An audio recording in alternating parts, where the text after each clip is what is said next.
This is Premier Drive with me, Loretta, here on Premier Christian Radio. It's time for this week's FAQ session series.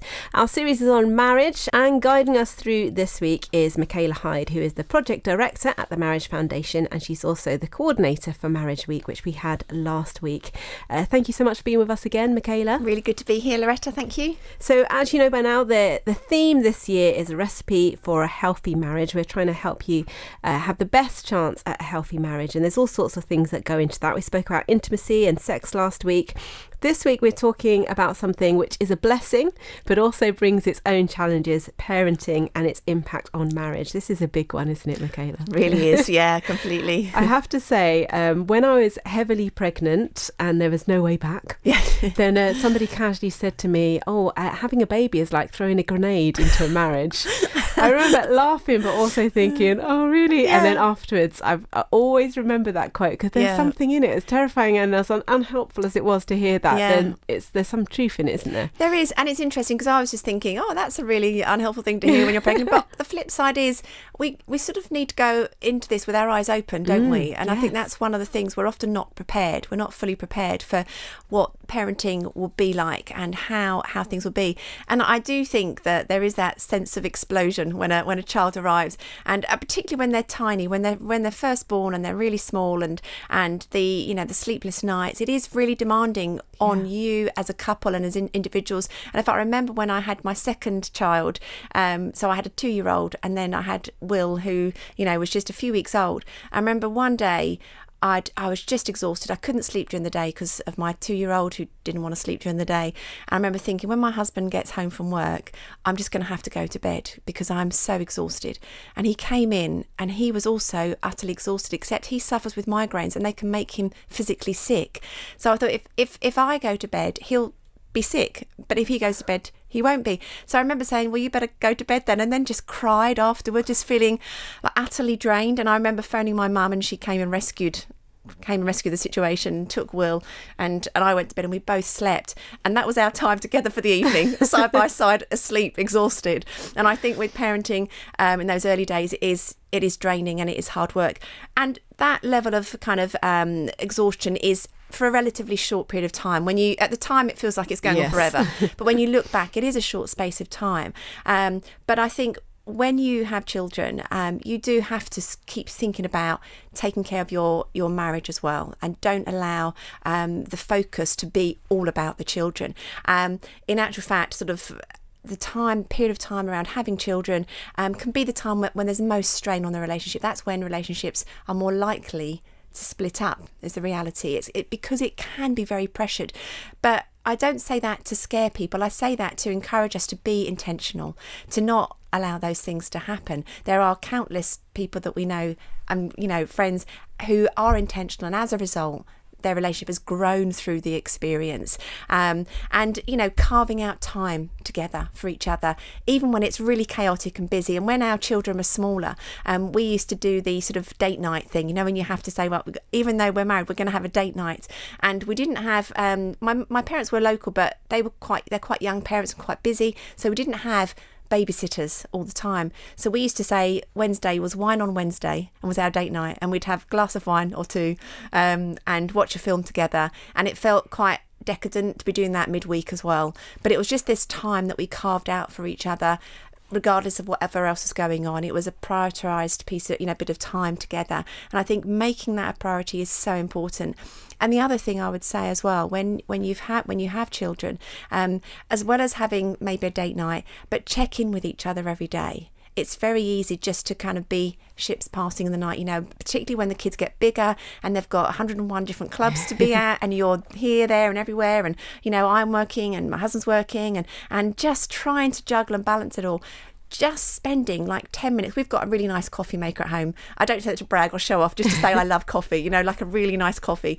And so we'll make a nice coffee and we'll sit down, and even if it's 5 or 10 minutes, just say, how's your day been? What's been going on? The good, the bad, the ugly. So you can celebrate with each other. You can also support each other. You know what's going on, so you are in touch with them. And I think that's a really important thing. Make time, even when the kids are busy and hectic, and we have to give time to them as well.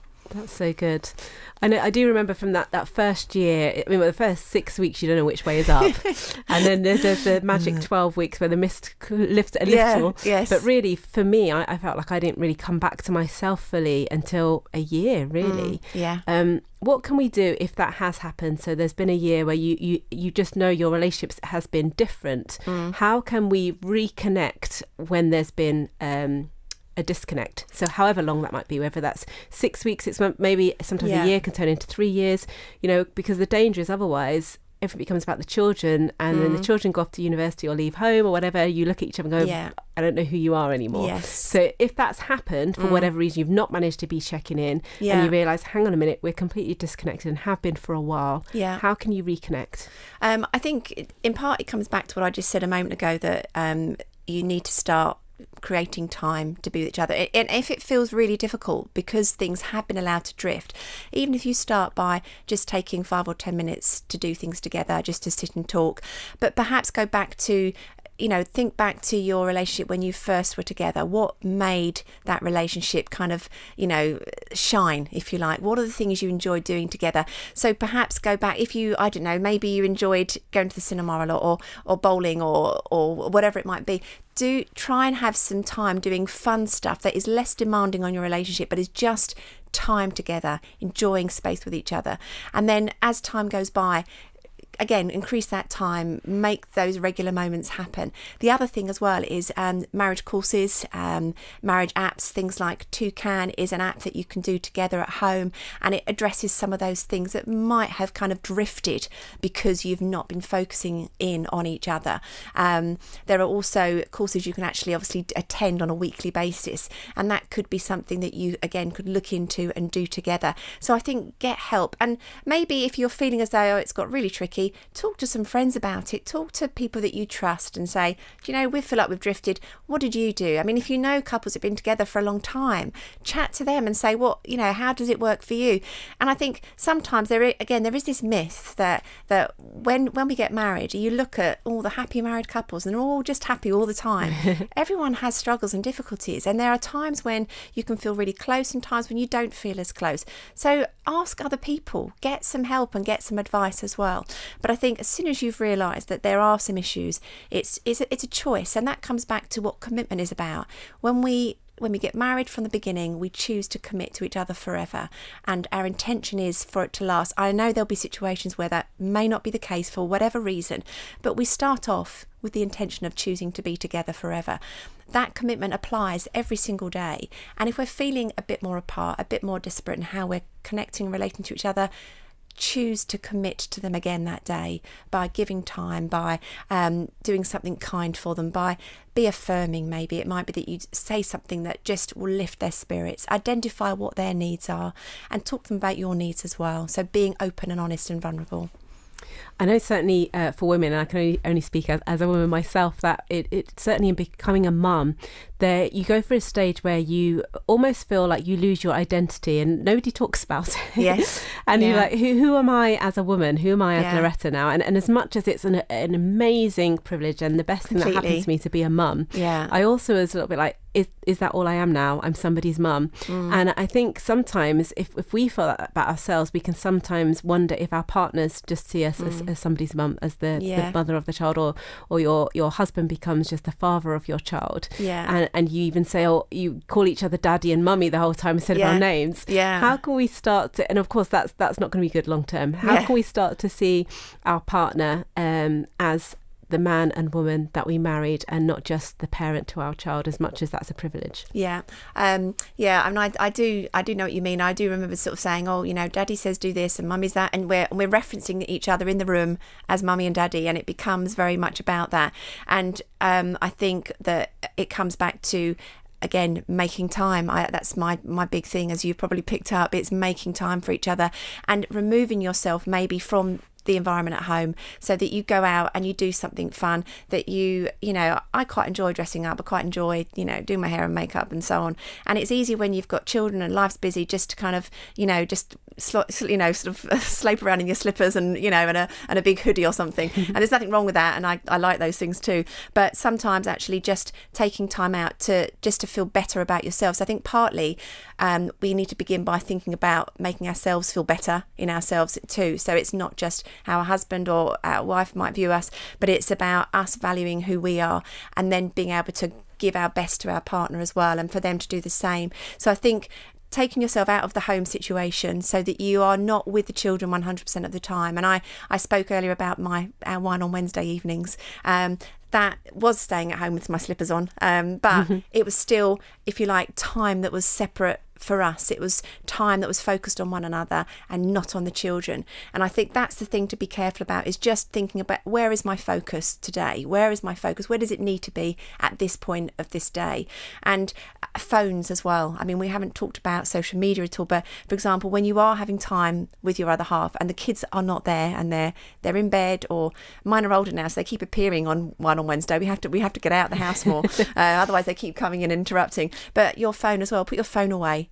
Remove your phone so that you've got no distractions. And I think learning to give 100% attention to each other and focusing on one another, so it doesn't become about, oh, the kids need to do that. And when you are together, try not to talk about the children too much. Yes. Because yes, you'll need to get through that, oh, well, they did this today and that happened and get those things said and done, because I like to reel off some things that have been happening, and then talk about each other, talk about what's been going on for each other, and talk about things you might like to do. Make some plans. Last year's theme for Marriage Week was about being intentional and making plans. Think about maybe holidays. Think about, a nice thing that you want to do at the weekend, but just think about how you can invest in your relationship and how you can just make each other feel special in that time as well. I think it'd be great to just finish on a quick positive. We've talked about, obviously, the strains and challenges of having children, but what are some of the rewards and the positive impacts on children if you have invested in your marriage? I mean, I just to sort of kind of reiterate as well, I completely get what you were saying before about, parenting is one of the greatest gifts, one of the hardest challenges in life. It is a wonderful thing to have, but it does have its challenges. But family life is a special thing, and I'm really grateful for that, and I don't underestimate what a wonderful thing it is to be given that. And I think that as two people who are a team, because that's the other thing, when you're a married couple, you're a team, you're parenting together.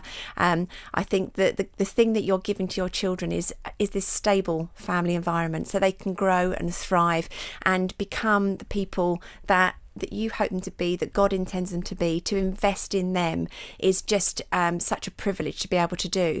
And I think that we know through Marriage Foundation, through a lot of the statistics, the research that we've done, that it can be tough if you're outside of that environment. Being a family unit, being a married couple, you are contributing to your child's self-esteem. Statistically, they're going to have a greater boost to their self-esteem, their mental health issues as well. So you're enabling, creating an environment for healthier children in the long run. I mean, none of these things are certain, none of these things are absolutely this is how it's going to be, but you're giving the best possible chances for your child by being a team, being a strong couple together. And I think, as I said before, I think the thing that children need is that sense of being part of this family unit, a sense of belonging. We all need to belong somewhere, don't we? That's what being a Christian is about. We belong to Jesus. That sense of belonging is innate in us, and we give our children a place to belong so they can feel confident to go and approach the world and all that it throws at them. Thank you so much, Michaela. Once again, some great stuff in there. We've got our last one next week. It's gone so quickly, but before we go this week, just give us the website one more time. So it's www.marriageweek.org.uk. Thank you so much. And for our final week next week, we've been speaking about the positive sides of marriage and how you can have a healthy marriage. But of course, we don't want to be naive to the fact that sometimes things do go wrong and things are tough. And that's what we're going to be talking about next week. Do join us then.